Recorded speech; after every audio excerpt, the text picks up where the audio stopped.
And I think, just like, as I said, in the 1960s, there were maybe 50 artists that had used computers.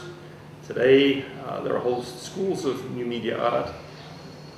I think in 30, 40 years, biology and the environment and the ecology in this building, in this school, there will be a very large department, school of biological arts in the large sense. And indeed, it will be natural for this kind of a place that everybody knows what their carbon footprint is, that we know what our load is on the environment, that this building, in fact, would use solar energy and other forms of energy for its functioning, and so that the way the institution behaves embodies some of the cultural values that we need to have present to survive on the planet. And I just use the word survive.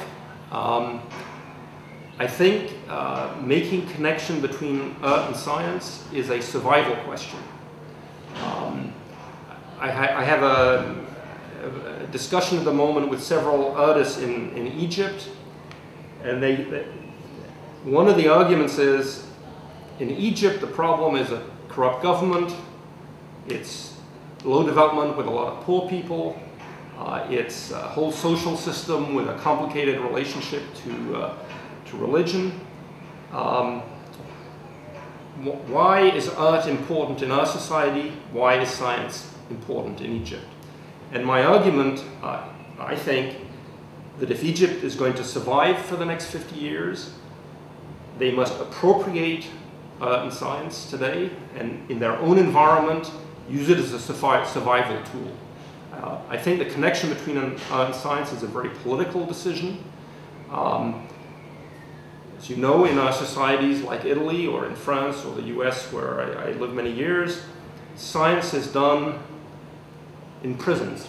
There's a building with a lock. The scientists go in every morning and they work all day. The public is not allowed in the building. It's like a prison or a monastery.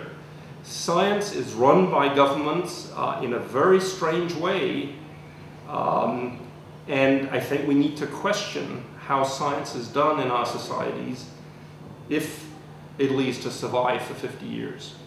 The world is changing, the climate is changing, the environment is changing. I think that indeed thinking about other contexts for science is a survival question.